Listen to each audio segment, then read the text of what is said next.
ओम नमो भगवते वासुदेवाय। स्वागत है आपका हमारे चैनल पर। आज के इस वीडियो में हम आपको सुनाएंगे भगवत गीता के 7वें अध्याय की कथा हिंदी में, और साथ ही सुनाएंगे 7वें अध्याय का महात्म, क्योंकि महात्म सुनना आवश्यक है। जब तक महात्म हम नहीं सुनेंगे तब तक हमें 7वें अध्याय की कथा का भी कोई फल प्राप्त नहीं होगा, इसीलिए महात्म भी अवश्य सुनना है। अब हम ये जानते हैं कि क्यों हमें वैशाख के महीने में भगवत गीता के 7वें अध्याय का पठन और श्रवण करना चाहिए।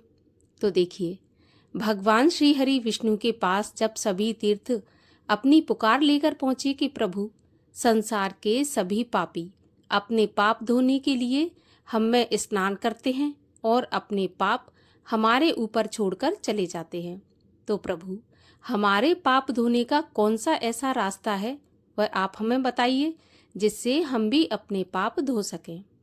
तब भगवान श्री हरि विष्णु ने सभी तीर्थों को कहा कि यदि वैशाख के महीने की जो अंतिम 3 तिथियां होती हैं, जो कि त्रयोदशी, चतुर्दशी और पूर्णमासी, इन 3 तिथियों में आप किसी भी नदी सरोवर में जाकर सूर्योदय के पहले स्नान करते हैं तो आपके सभी पाप धुल जाएंगे।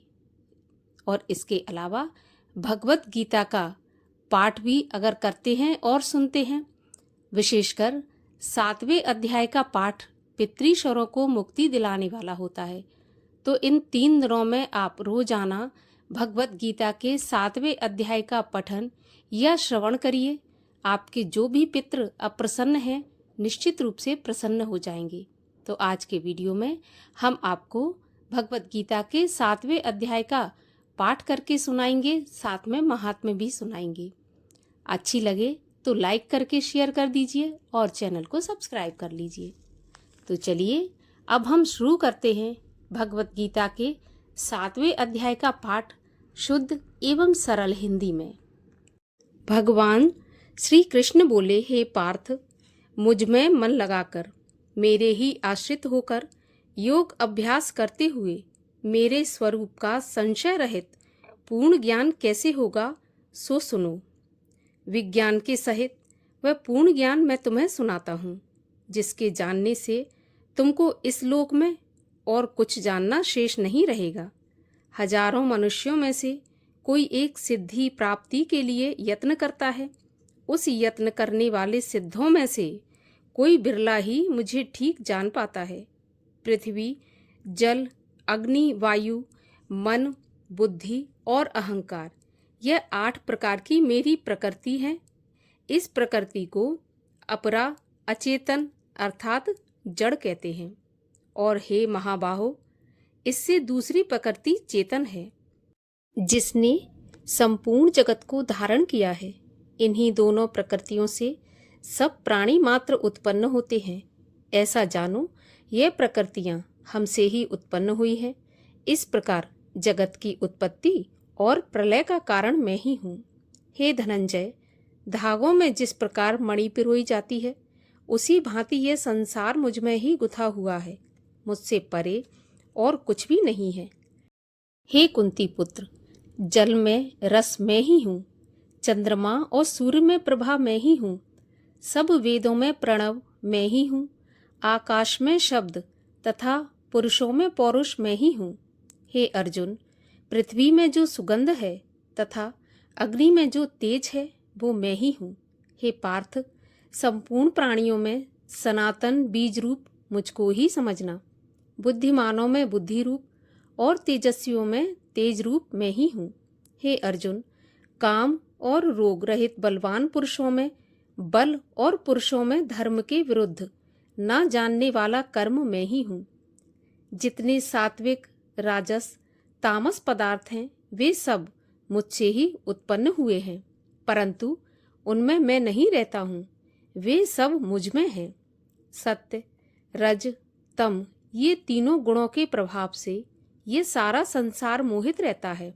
इस कारण यह इससे परे मुझ अव्यय परमात्मा को नहीं जानता।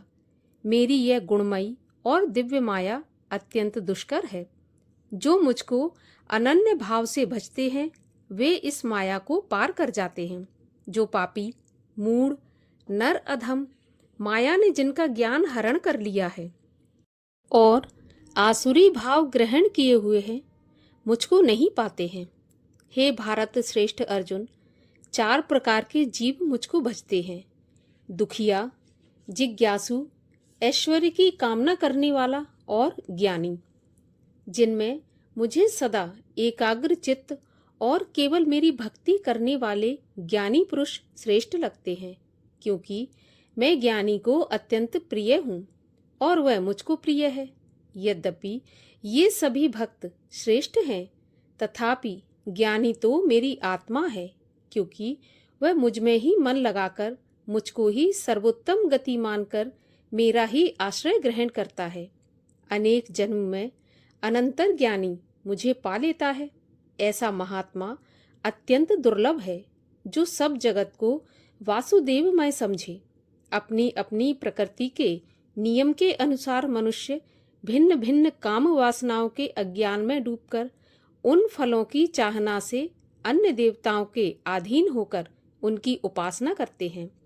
हे अर्जुन, जो भक्त श्रद्धापूर्वक जिन जिन देवताओं का पूजन करना चाहते हैं, उन पुरुषों की उस श्रद्धा को मैं दृढ़ कर देता हूँ।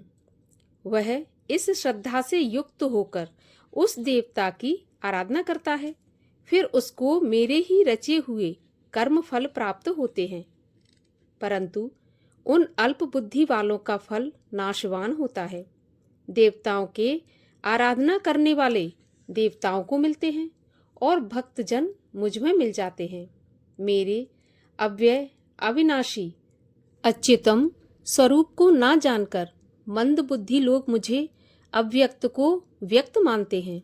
मैं योग माया से आच्छादित होने के कारण सबको नहीं दिखता, उसी से मूढ़ लोग अनादि तथा अविनाशी मुझको नहीं जानते। हे अर्जुन, मैं भूत, भविष्य और वर्तमान के सब प्राणियों को जानता हूँ, पर मुझे कोई भी नहीं जानता। हे भारत, परंतप इच्छा और द्वेष से उत्पन्न होने वाले सुख दुख आदि द्वंद्वों के मोह से जगत के सभी प्राणी भ्रम में फंस जाते हैं। जिन पुण्य आत्माओं के पाप नष्ट हो गए हैं, वह पुरुष द्वंद्व के मोह से छूटकर दृढ़ निश्चय करके मेरी भक्ति करते हैं। जो मेरा आश्रय लेकर जन्म मरण के दुख दूर करने के अर्थ प्रयत्न करते हैं, वे पुरुष ब्रह्म, आत्मज्ञान और संपूर्ण ज्ञान को जानते हैं। जो अधिभूत, अधिदेव और अधियज्ञ इन सब में व्यापक मुझे जान पाते हैं, वे समाधिष्ठ पुरुष मरण काल में मुझको जानते हैं। इस प्रकार 7वां अध्याय समाप्त हुआ और अब हम सुनते हैं इस 7वें अध्याय का महात्म। 7वें अध्याय का महात्म सुनाते हुए भगवान श्री नारायण लक्ष्मी जी से बोले, हे लक्ष्मी, अब 7वें अध्याय का महात्म सुनिए। एक पटेल नगर था जिसमें शंकुकर्ण वैश्य रहता था। वह व्यापार करने को नगर के बाहर कहीं परदेश को जा रहा था। रास्ते में शंकुकर्ण को एक सर्प ने डस लिया, जिससे वह मर गया। तब उसके साथी दाह क्रिया करके आगे को सिधारे। जब लौटकर घर आए, तब उसके पुत्र ने पूछा कि मेरा पिता शंकुकर्ण कहाँ है। तब उन व्यापारियों ने कहा कि तेरे पिता को तो सर्प ने डस लिया था, सो वह रास्ते में ही मर गया, और ये तेरे पिता का सामान है, सो तू ले ले। पुत्र ने कहा, जिस सांप ने मेरे पिता को काटा है, मैं उसको मार डालूंगा। उन व्यापारियों से कहा, चलो मुझे वह जगह दिखाओ जहां मेरा पिता शंकुकर्ण मरा है। व्यापारियों ने वहां ले जाकर उसको खड़ा कर दिया। वहां देखा तो वहां पर एक बामी, जिसे वह कुदीले से खोदने लगा। जब बामी का छेद बड़ा हुआ तो उसमें से एक सर्प निकला। सर्प बोला, तू कौन है और मेरा घर क्यों खोद रहा है? तब उस बालक ने कहा, मैं शंकुकर्ण का पुत्र हूँ। जिस सर्प ने मेरे पिता को डसा है, मैं उसको भी मार डालूंगा। तब सर्प ने कहा, पुत्र, मैं तेरा पिता ही हूँ। तू मुझे इस अधम देह से छुड़ा और मुझे मत मार। यह मेरा पूर्व जन्म का कर्म था, सो मैंने भोगा। तब पुत्र ने कहा, पिताजी, कोई ऐसा यत्न बताइए जिससे आपका उद्धार हो। तब उस सर्प ने कहा, पुत्र, किसी गीता पाठी ब्राह्मण को घर में भोजन कराओ और उसकी सेवा करो, तो उसके आशीर्वाद से मेरा कल्याण होगा। तब उस बालक ने अपने घर पर उस नगर में जितने गीता का पाठ करने वाले थे, उन सब ब्राह्मणों को बुलाकर श्री गीता जी के 7वें अध्याय का पाठ कराया और उनको भोजन करवाया। तब उन ब्राह्मणों ने आशीर्वाद दिया। तब तत्काल वह अधम देह से छूटकर देव देह पाकर विमान पर चढ़कर आकाश मार्ग जाता हुआ अपने पुत्र को धन्य धन्य कहता हुआ वैकुंठ धाम को प्राप्त हुआ। इसलिए वैशाख माह में गीता के 7वें अध्याय का पठन और श्रवण अवश्य करना चाहिए। इससे पितरों को मुक्ति मिलती है। आज की कथा कैसी लगी ज़रूर बताइए, और अच्छी लगी हो तो लाइक शेयर करके चैनल को सब्सक्राइब कर लीजिए।